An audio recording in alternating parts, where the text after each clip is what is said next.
In this video, I'm going to help you master these irons, crush them, flush them, hit them better, stronger, further, all those kind of things. And we're going to do it by thinking about how you move your shoulders and explain why, and then we're going to give you some backswing and some downswing ideas and some drills to help you move your shoulders better and hit these iron clubs a little bit better as well. So this relates to what the head is doing. So let's say you've looked at your golf swing, your head lifts or your head shifts off the ball, or there's movement in there that you don't really want. It isn't, you know, the head lifting or the head moving, it's the upper body doing the wrong thing and the head just happens to be attached to that. So when we see a sway, you know, it's the upper body moving in an inefficient way and the head is what we just see when we look at it through camera or when you're looking at your friends or your playing partner's golf swings. So how do we get the upper body to move better? Well, we start to think of what the shoulders are doing. And unfortunately, so many golfers have many misconceptions when it comes to the shoulders. We can change them in these videos. So we're going to use this golf club, pop it across the shoulders, and we're going to use it to begin with. So, if we said in the backswing, this grip represents my lead shoulder, okay? What we are not looking to do in the backswing is rotate that shoulder out over the golf ball. Watch what happens if I simply think about turning my shoulder behind the golf ball. Have I turned my shoulders? Yep. Did I get a pretty full turn? Yep, I ticked a lot of those boxes. What did you see? Head shifted a long way off the golf ball. But as we said, it wasn't the head that was at fault, it was what my shoulders did. So when I set up here and I think about turning my shoulders and getting this lead shoulder over the golf ball, suddenly we sort of give ourselves those little mental checkpoints that, yeah, I've done that correctly. I've got my lead shoulder behind the ball, I've turned, great. But why did that cause such a big head movement? Well, it's because that's not what the lead shoulder does. Yes, the lead shoulder moves sort of in towards the golf ball, but it also moves downwards because we're not stood upright. If I was stood upright, then this would be the movement that we want, but we're tilted over the golf ball.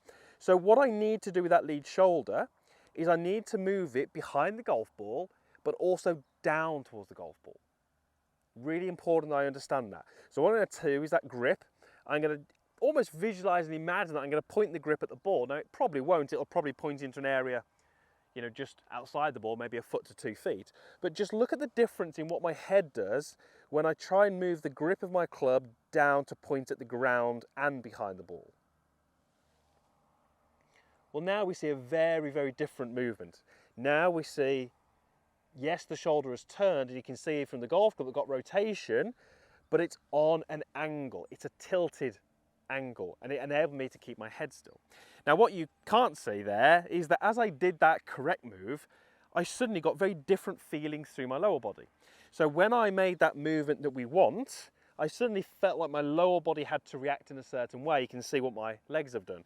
When I turn this way, my lower body actually didn't need to do anything because it's a very, very different movement. So the lower and the upper are connected. We're kind of focusing a little bit more on the upper body here. But if you want to learn what the lower body should do, just make this movement and let it react. Now, as I do that, what is my trail shoulder doing? Well, look at the golf club. It's moving up away from the ground and behind me.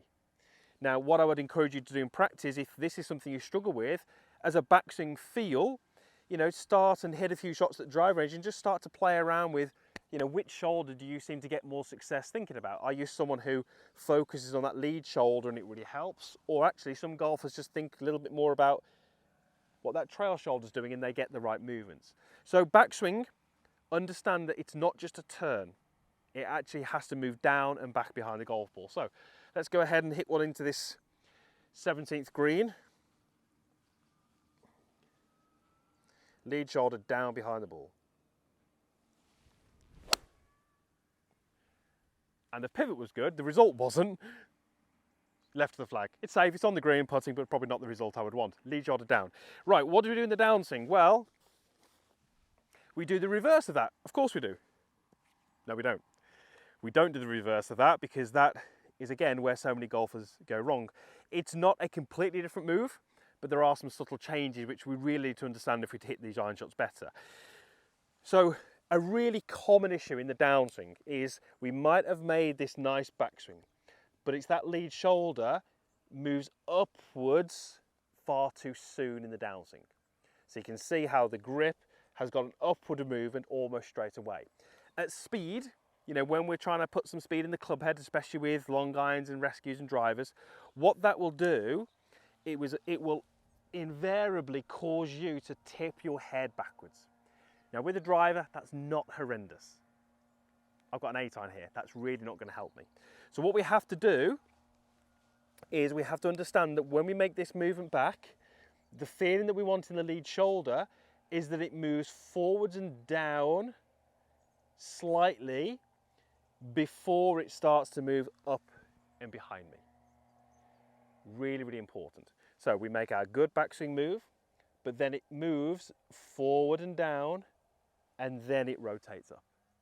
So when I'm rehearsing this, I feel like there's almost this shift before I add any rotation in my shoulders. That shift is enabling me to move my pressure to my lead side. It's enabling me to move the low point of my swing target side of the ball. It's enabling me to get the circle that I swing on underground, which is where we take divots from. If we don't have that movement, it's almost impossible to take a divot. Because when I set up in a way where my swing sort of rests on the ground. So how do I get my swing to move underground and forwards? Well, it's not in the backswing, it's in this first movement down where we shift our circle forwards and down. I call this the sink move, and I've done videos specifically on this before. If you want to check it out, I'll link it in the corner. But it's understanding that as we get to the top of the backswing, we're actually feeling that we drive down into the ground, and then the shoulder can reverse its movement and move up and away behind me. And through the wall, that's a great feeling for you. That's really going to almost transform your iron shots just by thinking about what that lead shoulder is doing. Forward, down, pull it out the way. Okay. The idea would be if I gave you a frisbee and I said to you, I want you to throw this as far as you can throw it. What you wouldn't do probably is you wouldn't move your arm like this and then spin. You'd probably move your arm across. You'd have a step across this way. Notice what the shoulder's doing. And then you would pull it behind you. And as you pull it behind you, your body opens and extends. The same is in the golf swing. If that opening and extending happens too soon, you're going to get stuck on your back foot, you're going to fat it, thin it, and if you do strike it, it's going to go super, super high. So let's get that pressure moving into that lead side before we pull it up and out the way. So as we can put those together, I'm going to go left shoulder down, down even more, and then pull it back out the way.